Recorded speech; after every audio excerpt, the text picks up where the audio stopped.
Cohetes capaces de destruir ciudades enteras. Fuego que arde debajo del agua. Y aviones de combate que vuelan sin piloto. A lo largo de la historia, los avances tecnológicos han conducido al desarrollo de poderosas armas, cada una más mortal que la anterior. Comenzamos atando rocas afiladas al extremo de los palos, y de pronto comenzamos a fabricar espadas. En el Mahabharata se describen 46 tipos diferentes de armas. Utilizan misiles aire-tierra, poderosas armas de rayos láser. Es impresionante leer sobre eventos que ocurrieron hace siglos donde se utilizaron armas que se utilizan en la actualidad. ¿Pero estas armas letales fueron innovaciones humanas? ¿O se desarrollaron con ayuda proveniente de otro mundo? Los extraterrestres pudieron haberle entregado estas armas al hombre. Quieren que nosotros avancemos y a la larga que seamos como ellos. Millones de personas alrededor del mundo creen que seres extraterrestres nos han visitado en el pasado. ¿Y si fuera cierto? ¿Habrán intervenido los alienígenas ancestrales en nuestra historia? ¿Podrían ellos ser responsables del desarrollo de las armas más letales de la humanidad?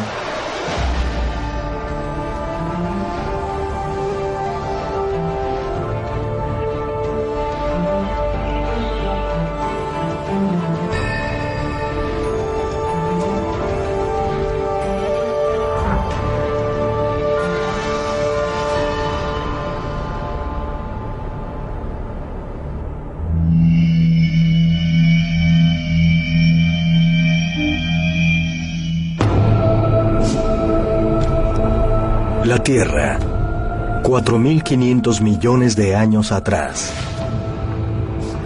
Magma líquido y caliente brotó desde el subsuelo.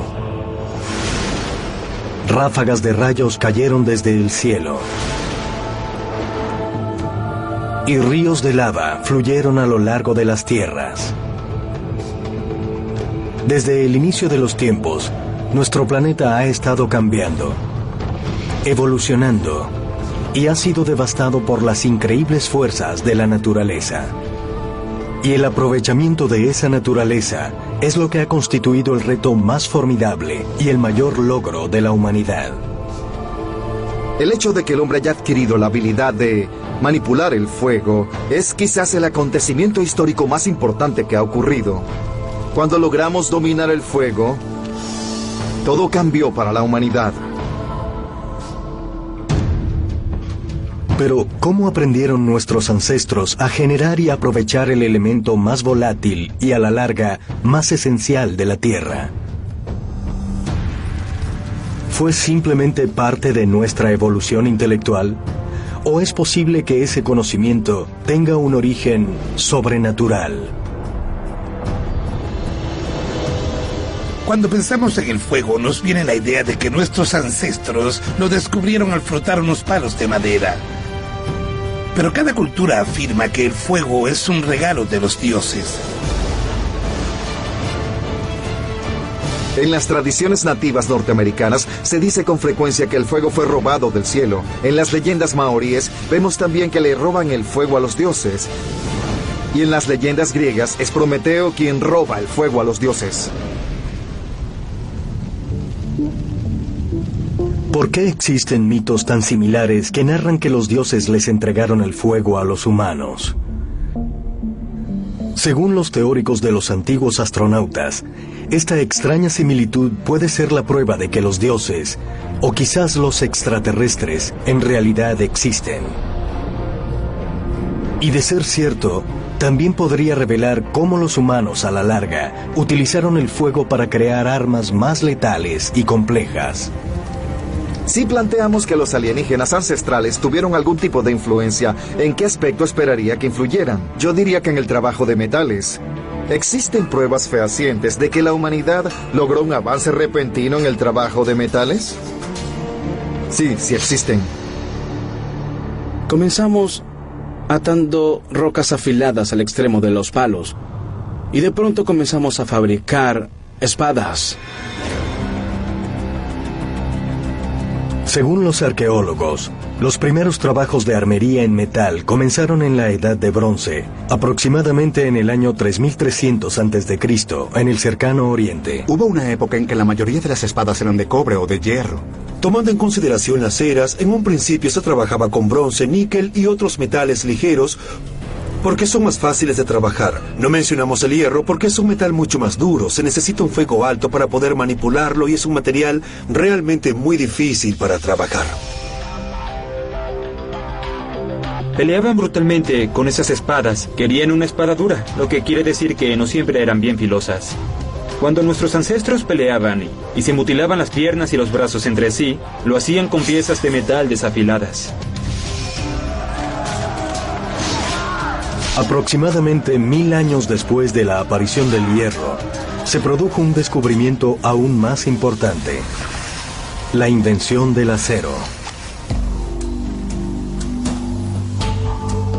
No se sabe exactamente cuándo comenzó la fabricación del acero.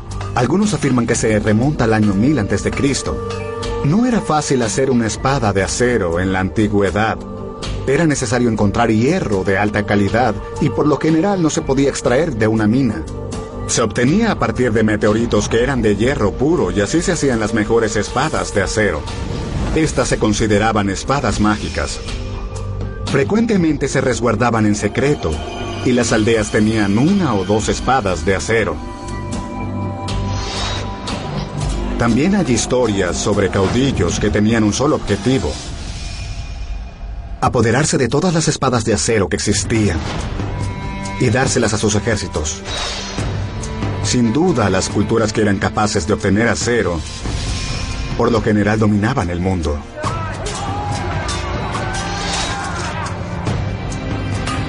Pero a diferencia de la forja del hierro, que no requiere un conocimiento profundo de metalurgia, la fabricación del acero es un proceso científico más complejo.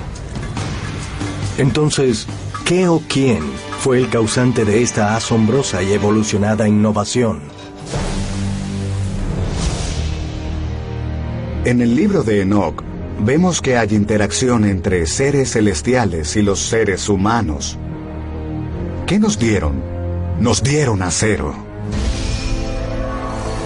Y la leyenda aparece no solo en la Biblia y en el Enoc, sino también en la época de los sumerios, donde los dioses tenían acero. Antes de la metalúrgica moderna, la fabricación de una espada era un proceso mágico. La habilidad de tomar un material natural y convertirlo en una espada se consideraba obra de un hechicero. No se debía mirar a los ojos del herrero de la aldea, porque las personas tenían miedo de que su mirada las matara.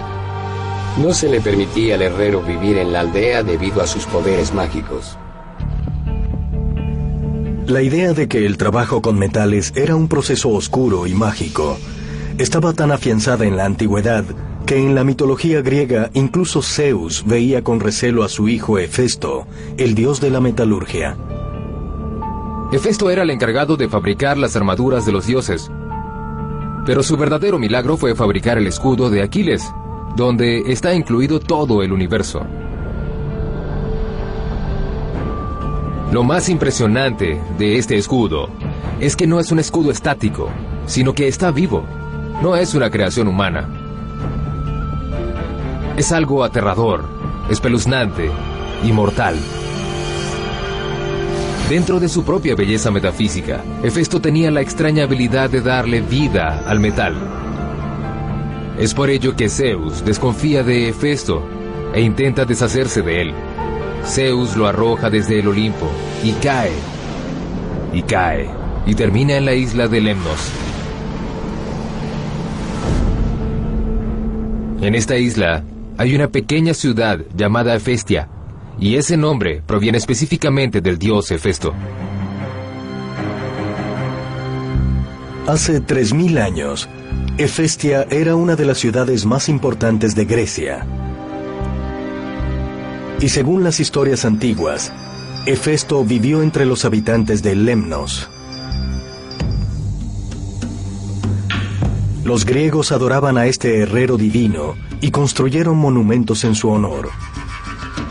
Pero, ¿este ser mitológico realmente vivió en la antigua Grecia? Y de ser así, ¿es posible que no fuera un dios, sino un visitante alienígena ancestral? En la mitología griega se concibe a los dioses de manera similar a los seres humanos, y hay muchas investigaciones que abordan todos los tipos de interacciones que los seres humanos tenían con los dioses. Se afirma claramente que la habilidad de fabricar espadas provino directamente de los dioses. Y esos dioses no eran producto de la imaginación de nuestros ancestros, sino que eran entidades físicas. ¿Es realmente factible que la habilidad de nuestros ancestros para forjar metales y fabricar armas provenga de seres extraterrestres? ¿Es posible que las historias de espadas con poderes mágicos fueran algo más que mera ficción? Los teóricos de los antiguos astronautas consideran que la respuesta se encuentra en el otro extremo del mundo, en Japón.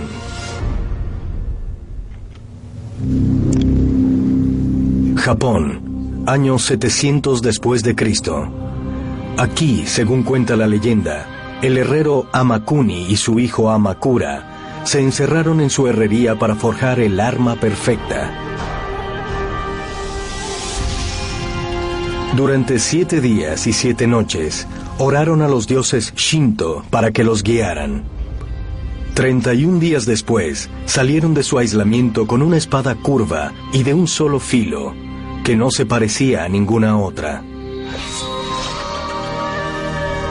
En aquella época, utilizaban espadas de diseño chino, que eran de doble filo, pesadas, toscas y difíciles de manejar. Hamakuni comenzó a estudiar y perfeccionar todo lo que sabía sobre metalurgia, y finalmente, un mes después, salió de su forja con una espada de un solo filo. Todos los herreros del pueblo lo ridiculizaron y se rieron de él. Pensaban que era absurdo, que no sabía lo que hacía. Esa no es la forma de hacerlo. Luego, el emperador partió a una batalla. Y cuando el emperador regresó, Hamakuni estaba en la entrada de su casa y comenzaron a contar las espadas. 2, 10, 15, 20, 100, 200 espadas y ninguna estaba rota. El emperador lo elogió y le dijo: «Eres el herrero más grandioso que ha existido jamás». Desde entonces, han utilizado ese diseño. Pero ¿cuál fue el secreto detrás del diseño radical de Hamakuni? ¿Y qué o quién lo inspiró a cambiar el diseño que se había utilizado durante más de 1000 años? ¿Estaba simplemente adelantado a su época? ¿O es posible que haya recibido ayuda del espacio exterior durante los 7 días y noches que él y su hijo oraron a los dioses Shinto? La historia de la espada japonesa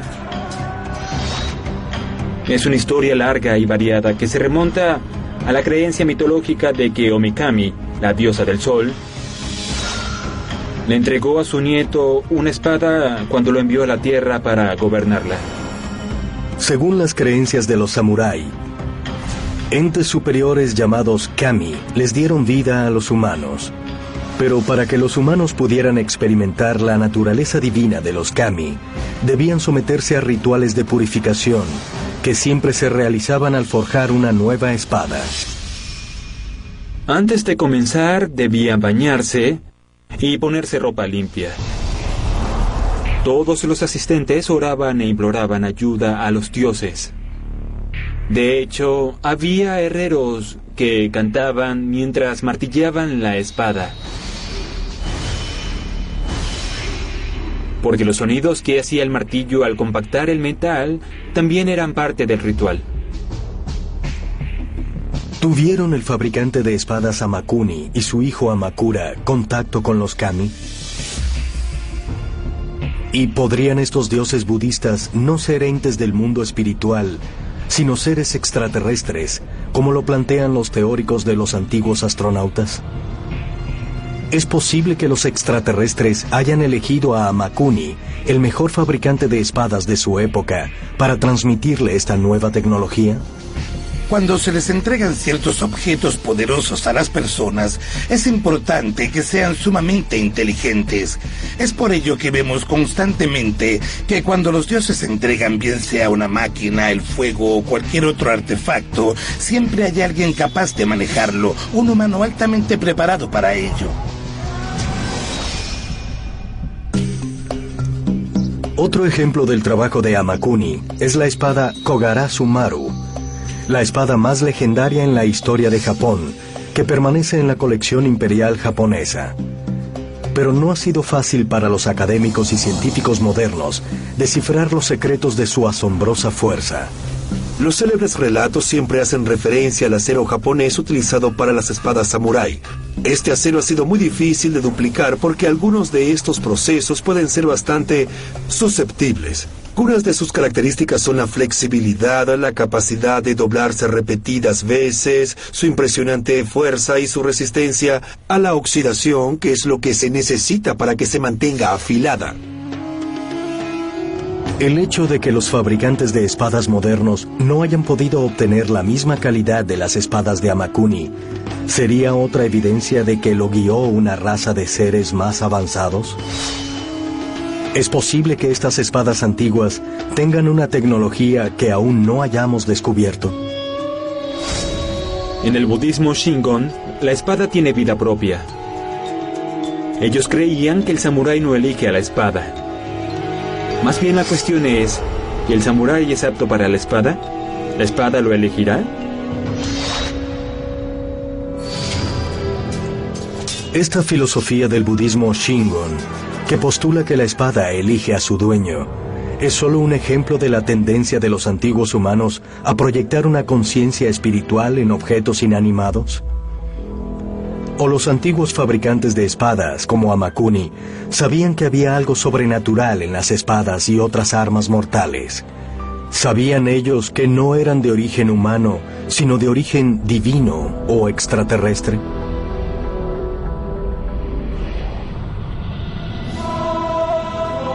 Según una leyenda, una de estas espadas sobrenaturales pudo haber existido en Francia en el siglo XV. La espada de Juana de Arco.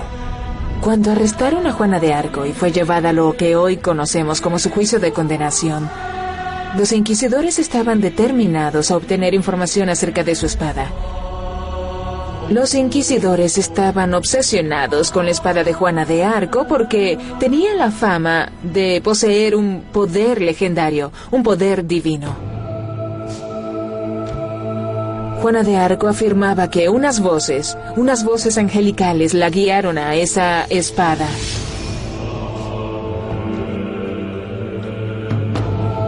Dijo que la había encontrado tal como era, escondida detrás de un altar en honor a Santa Catalina de Fierbois.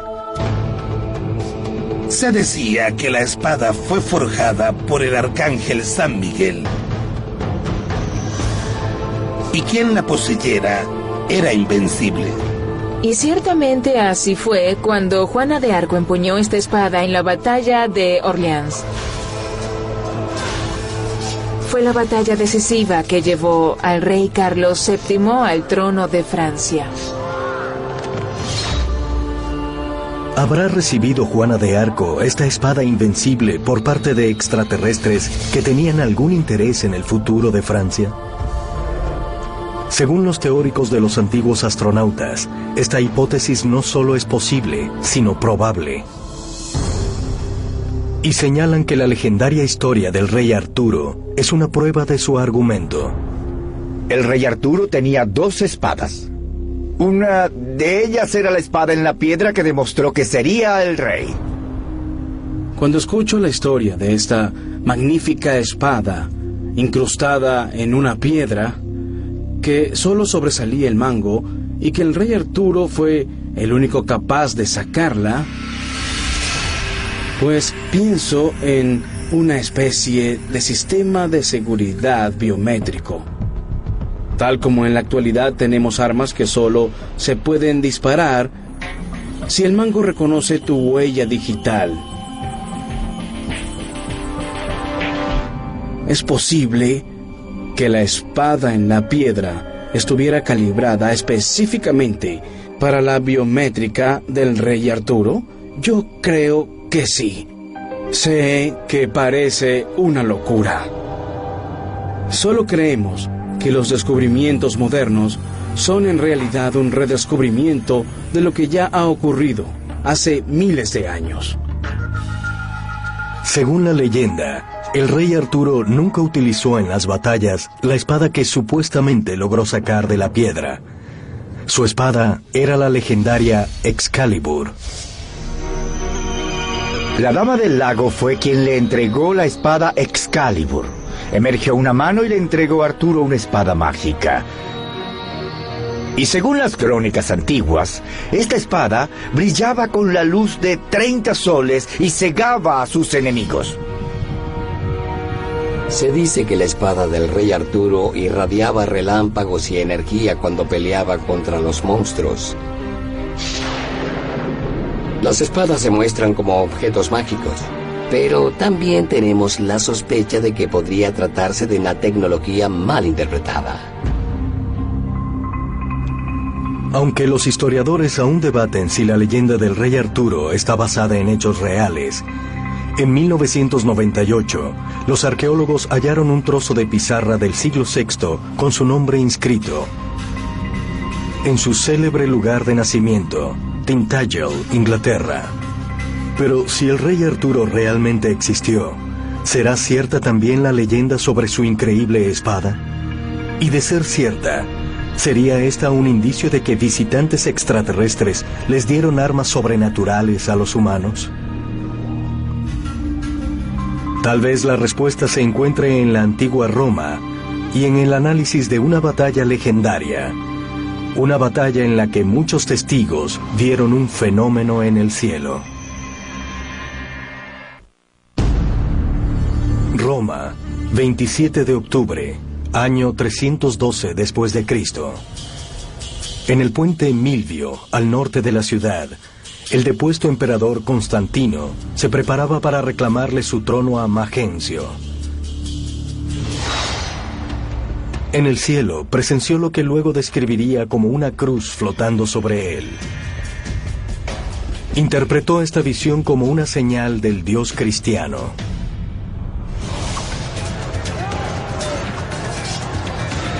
Al día siguiente, Constantino y su ejército ostentaron en sus escudos y banderas la imagen del crismón, uno de los primeros símbolos cruciformes que utilizaron los cristianos. Luego de resultar victoriosos, el cristianismo se convierte en la religión oficial del Imperio Romano y el mundo cambiaría para siempre. Pero el objeto en forma de cruz que Constantino afirmó haber visto en el cielo, ¿fue realmente una señal de Dios? ¿O habrá sido alguna otra fuerza extraordinaria? Parecía la forma de una cruz, pero esa figura en forma de cruz pudo haber sido un objeto con forma de avión, porque el fuselaje y las alas podrían parecer una cruz desde abajo, y obviamente en esa época no existía el concepto de avión. Hubo otros signos y augurios que se presenciaron aproximadamente en la misma época y que se describieron como un crucifijo en el cielo. Si estos aparecieran en el cielo actualmente, los describiríamos de una manera bastante diferente. Es posible que Constantino, en lugar de haber visto una cruz flotando en el cielo, en realidad viera algún tipo de nave extraterrestre. Es posible que Constantino haya ganado porque los alienígenas lo estaban apoyando y en consecuencia se alteró el curso de la historia de la humanidad para siempre. Pero según los teóricos de los antiguos astronautas, existen pruebas más contundentes de que el emperador Constantino tuvo un verdadero encuentro con alienígenas. Se dice que poco después de la batalla del puente Milvio, obtuvo una nueva y poderosa arma. Conocida como el fuego griego, era el arma más devastadora de esa época, y se dice que fueron los ángeles quienes se la entregaron a Constantino. Se decía que era tan caliente y que ardía tan violentamente que no se apagaba ni siquiera bajo la tormenta y que al lanzarla al mar seguía ardiendo, incluso si se hundía hacia el fondo del mar. En una batalla, Bizancio fue atacada por 1.800 barcos persas. Solo 15 escaparon. Los demás fueron destruidos supuestamente por el fuego griego. Y el príncipe Igor, quien atacó a Bizancio en el año 941 después de Cristo, atacó con una flota de 1.000 naves. Solo 10 lograron regresar. Pero si hay algo más impactante que el increíble poder del fuego griego, es el hecho de que los científicos no han podido reproducirlo, incluso después de 1600 años. Los científicos han intentado definir qué es el fuego griego durante décadas, quizás durante siglos. Nadie ha hallado una respuesta convincente, y la más lógica es que pudo haber sido petróleo, ya que se sabe que continúa ardiendo incluso al contacto con el agua. Creo que estaba compuesto de fósforo y magnesio, porque cuando entran en contacto con el agua, se produce una explosión. Quienes utilizaban el fuego griego no conocían su fórmula exacta debido a que su complejo manejo requería que muchas personas lo manipularan. Lo más interesante del fuego griego es que solo funcionaba cuando todos los diferentes componentes trabajaban juntos, como una sola pieza. Cada componente era manejado por una persona diferente, de manera que si capturaban a alguien, no podría revelar el supuesto secreto del fuego griego. Pero, ¿qué era esta arma misteriosa? Y lo más importante, ¿de dónde provino? Una historia explica que Constantino recibió el fuego griego por parte de un ángel. Pero se supone que los ángeles son criaturas amistosas que infunden paz y amor. Entonces, ¿cómo es que aparece este supuesto ángel que le entrega a Constantino una de las armas más sofisticadas de la historia de la humanidad? Si sustituimos la palabra ángel por extraterrestre, tendríamos una historia muy diferente. ¿El fuego griego habrá sido realmente una avanzada tecnología alienígena que recibió Constantino para garantizar el éxito del Imperio Romano? Y de ser así, ¿no sería esto prueba de que ha habido influencia extraterrestre en otros conflictos de este mundo? Se dice que Aníbal, quien atravesó los Alpes y atacó a Roma, tenía un explosivo químico. En este caso no sabemos cómo obtuvo ese conocimiento, pero definitivamente podría tratarse de otra arma otorgada por los dioses. El arma explosiva que presuntamente utilizó Aníbal contra Roma en el siglo III a.C. se adelantó a la pólvora por más de 1 milenio. Y algunos creen que incluso la pólvora podría haber sido un descubrimiento inspirado por seres sobrenaturales en el siglo IX.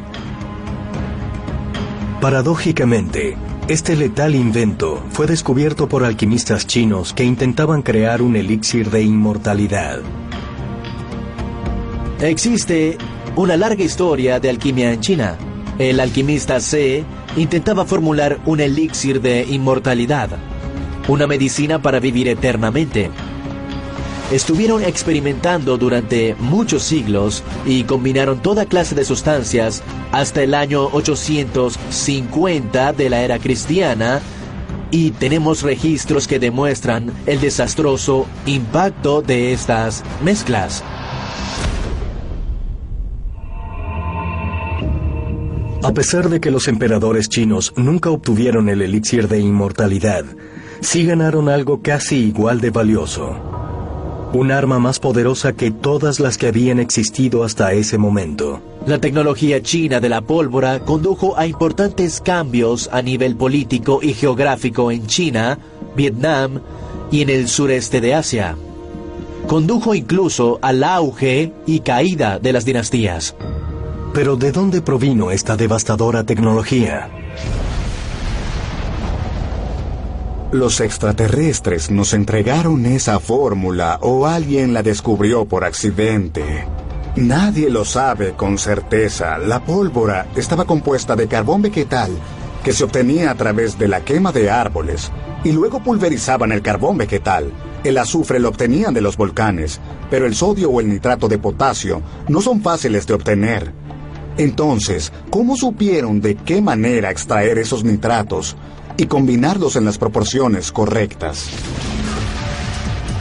¿Es posible que la fórmula de la pólvora tenga orígenes extraterrestres?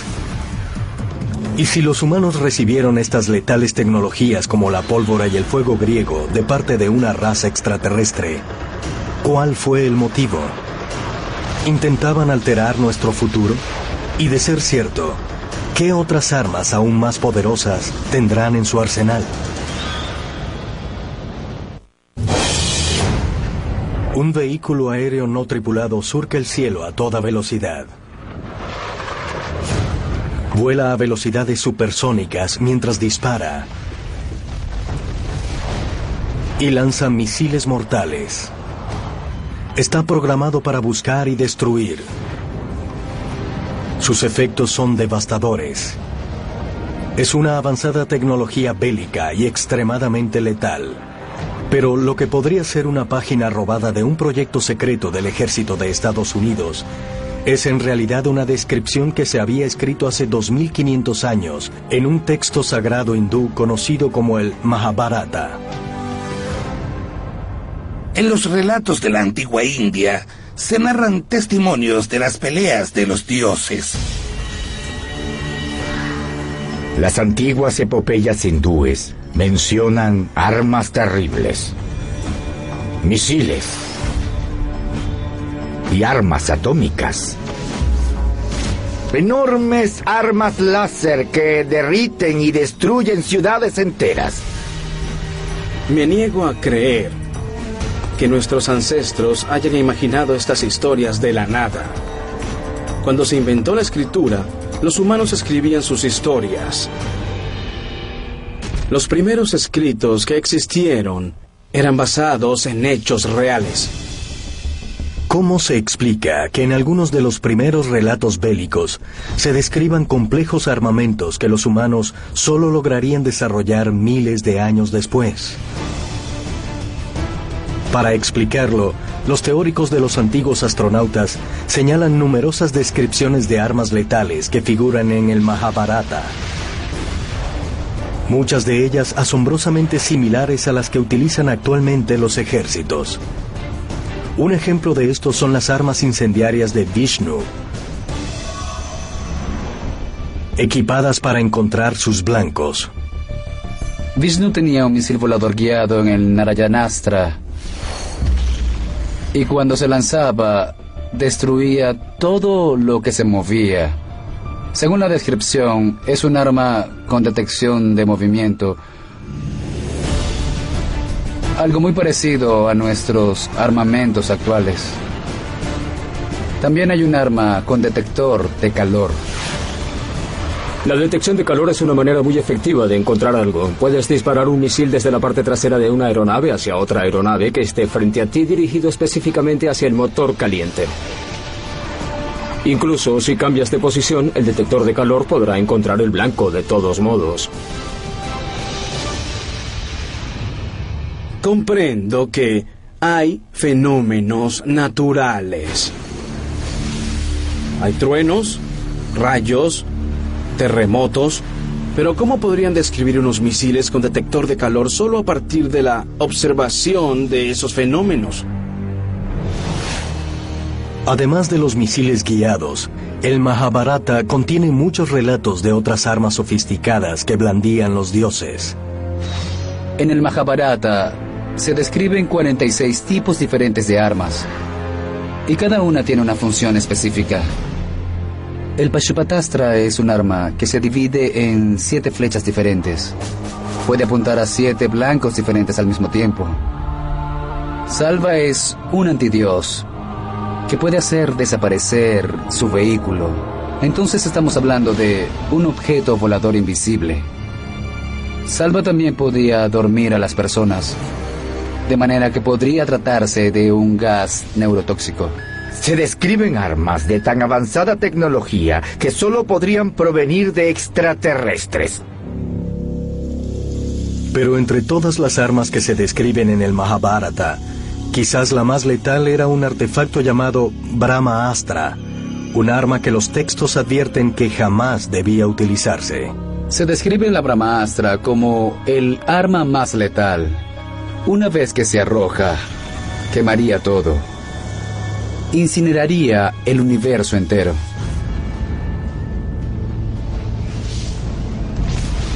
Se trata de una explosión nuclear 100 veces más potente que cualquier bomba que hayamos visto o vivido en nuestra época. No se podía utilizar. Sin embargo, alguien quería hacer uso de la Brahmaastra. De hecho, ese es el dilema que se plantea en el Mahabharata. Actualmente la India tiene un programa de cohetes y uno de esos cohetes se llama Shakti, que significa diosa, energía. Es la otra arma divina.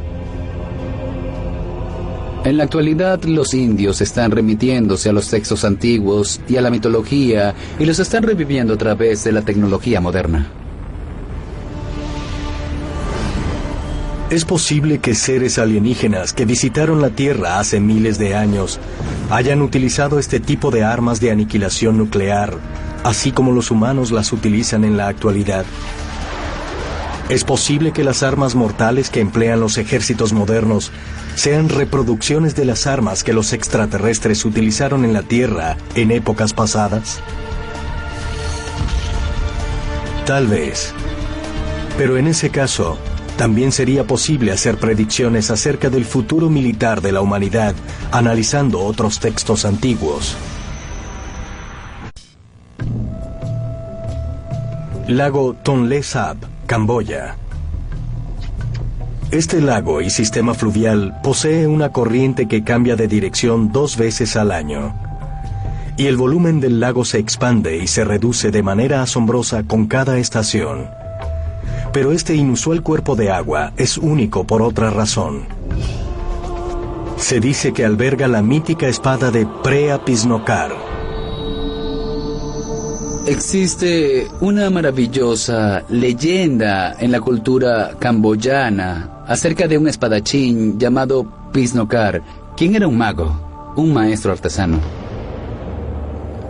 En la mitología camboyana, Preah Pisnokar es el hijo de un hombre y una mujer que vino del cielo.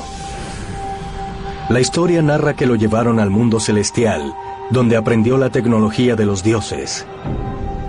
Y algunos le atribuyen el diseño del templo religioso más grande del mundo, Angkor Wat, que se encuentra al norte del lago Tonle Sap. Pero además de crear magníficas construcciones, también se dice que Preah Pisnokar creó una espada que lo hacía invencible en batalla. En la leyenda camboyana, se le atribuye la creación de una espada tan delgada como una pluma. Preah Pisnokar tenía una espada que podía cortar la piedra. Y también se dice que podía cortar un cántaro de cerámica por la mitad con tanta finura que el agua solo se derramaba cuando las 2 mitades se desprendían. Según cuenta la leyenda, Preah Pisnokar lanzó esta poderosa espada al lago Tonle Sap cuando se tornó demasiado débil y ya no le era útil. Así como en la leyenda del rey Arturo, este le regresa la Excalibur a la dama del lago. Pero, ¿cómo se debilita una espada? Según los teóricos de los antiguos astronautas, la hoja había perdido su poder, y dicha hoja no era de metal, sino de luz. ¿Una espada de fuego puede existir en realidad? Sí es posible si se concibe como una especie de sable de luz.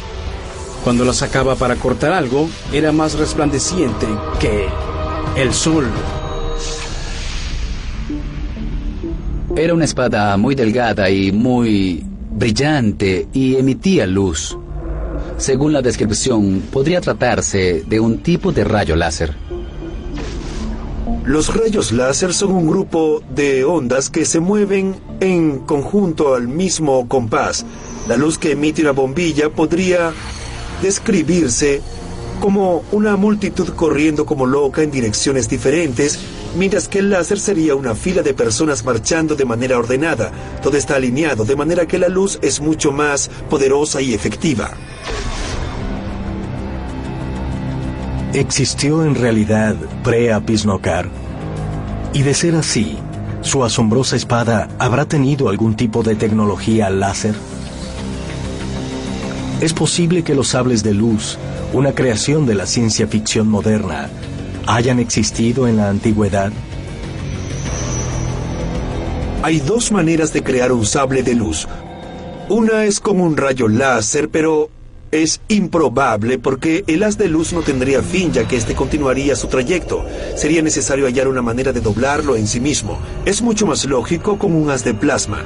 Un haz de plasma es un conjunto de partículas con una alta carga energética que brillan para lograr el efecto de un sable de luz. De esta manera es más fácil que exista un extremo porque las partículas responden a los campos magnéticos. El haz de plasma es un conjunto de partículas cargadas energéticamente que puede cortar cualquier material. Los teóricos de los antiguos astronautas consideran que existen descripciones relativas a la tecnología láser en numerosos textos antiguos. En China lo llaman espejo Jin-Yang, que puede matar a los oponentes con un rayo de luz. También tenemos a los maoríes, cuyo dios venció a los rebeldes con un arma parecida a un rayo láser. Hay una historia de la antigua India acerca de la flecha de Rama, que era una especie de arma láser. También está la famosa historia de Arquímedes, que utilizaba una especie de espejo mágico para crear un láser e incendiar a los barcos. De manera que al parecer el láser se utilizaba en la antigüedad y esa tecnología probablemente vino de los extraterrestres. ¿Es posible que las armas futurísticas que creemos que se han inventado en la época actual sean en realidad reinvenciones de armas del pasado? ¿Estaremos recreando nuestro pasado ancestral de manera inconsciente? Lo que ocurrió fue que hubo testigos y en cierta manera víctimas de un espectáculo que ocurría sobre sus cabezas. Intentaban explicar algo que estaba más allá del entendimiento de las demás personas. Hoy pensamos que hemos inventado todas estas maravillas, y es cierto, pero habían estado aquí antes. Los extraterrestres pudieron haberle entregado estas armas al hombre. Quieren que seamos capaces de defendernos, que avancemos y a la larga que seamos como ellos. Desde flechas ardientes hasta misiles con detección de calor. ¿La evolución del armamento de la humanidad será en realidad producto de una intervención alienígena? ¿Los extraterrestres nos habrán entregado estas tecnologías para acelerar la selección natural? ¿O nos habrán transmitido su conocimiento con un objetivo específico y tal vez malintencionado? Algunos creen que las respuestas están frente a nosotros o en algún otro texto antiguo o escultura, esperando que la descubran. Pero una cosa es cierta: debemos seguir investigando y prepararnos antes de que regresen.